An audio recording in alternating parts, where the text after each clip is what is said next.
Namaskar. Today we are continuing with GFR rule number 145. Authorities competent to purchase goods. An authority who is competent to incur expenditure may sanction the purchase of goods required for use in public services in accordance with the provisions in the delegation of financial power rules, following the general procedure contained in the rules given in the GFR. Now, because specifically for procurement, normally they won't give separate power. They will say up to this much you can procure, up to this much you can incur expenditure. So that level is the purchase power also. If the power is given as full, then there is no question. It is only financial concurrence has to be taken by the department, and the authority who is sanctioned full power can do without any limit. And there are certain limitations on certain items, like office expense, there are certain limit. So those things have to be followed. When full power is used, normally up to 5 crore certain limits are there, something like that. So those things we will discuss in the delegation of financial power rules. Now, this is, so purchase authority is the authority who is vested with financial powers. He can approve purchase value up to his financial limit. So he can nominate somebody else as purchase authority who will buy within the power of the officer who has vested him with the responsibility of purchase. Okay. Now, procurement of goods required on mobilization. This is a different rule actually. It's an exception.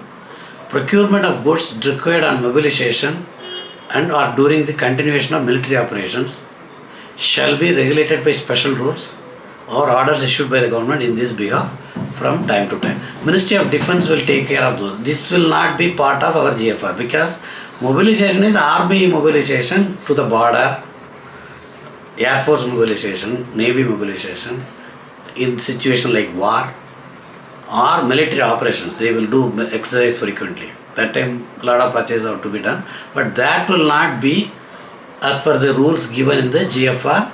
This is other than that. So for that specifically, government has issued separate guidelines that will be in consultation with service personnels, because government, their need has to be taken into account, and Ministry of Finance will, Ministry of Defence will issue guidelines for that. So those things are exception to this purchase rules. Okay. Power for procurement of goods. The ministries, departments have been delegated full powers to make their own arrangements for procurement of goods or services that are not available on GEM. Suppose if something, now GEM we are going to discuss in the rule number 149. So that says mandatory, everything has to be purchased from GEM if it is available there. How will you see that? We will see in the rule. But if they are not available in GEM, the ministries, departments have got full power to make arrangements. They can make their own arrangement in the sense they open tender, all those things. For that also rule is there. Earlier rule was that is now given in addition to GEM.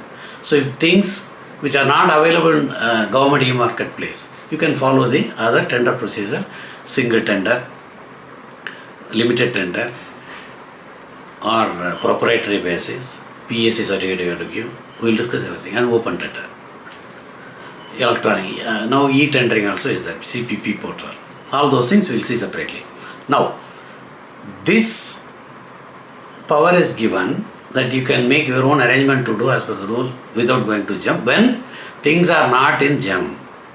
So that non-available certificate will be downloaded from the GEM portal. If something is not available, some item is not there, some service is not there, once you raise the query, it will check and then tell it is not, that service is not available or that goods are not available in GEM. That certificate will get generated automatically in the GEM portal, which is the basis for going for other mode of purchase, that is without involving GEM. Every time we have to do.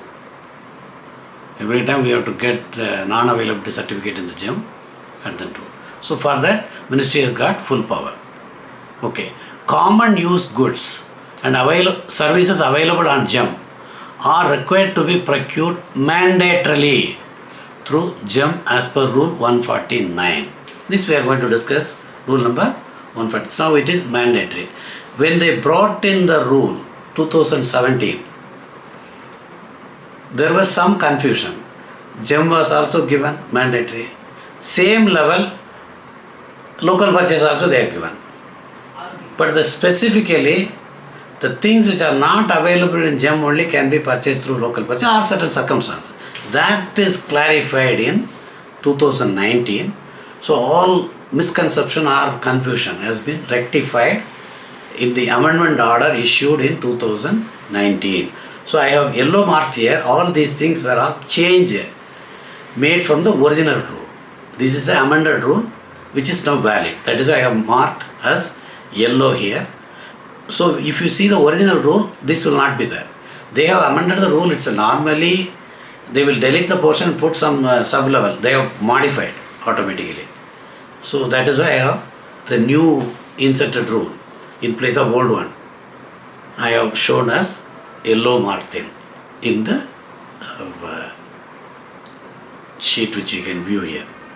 Okay. Rule 148 they are deleted because that is all DGS and his rate contract, all those things. All those things are available till 2017-18. They have closed down those businesses. Now only GEM platform or CPP portal or your own system. So that is removed. So removed also I have indicated here.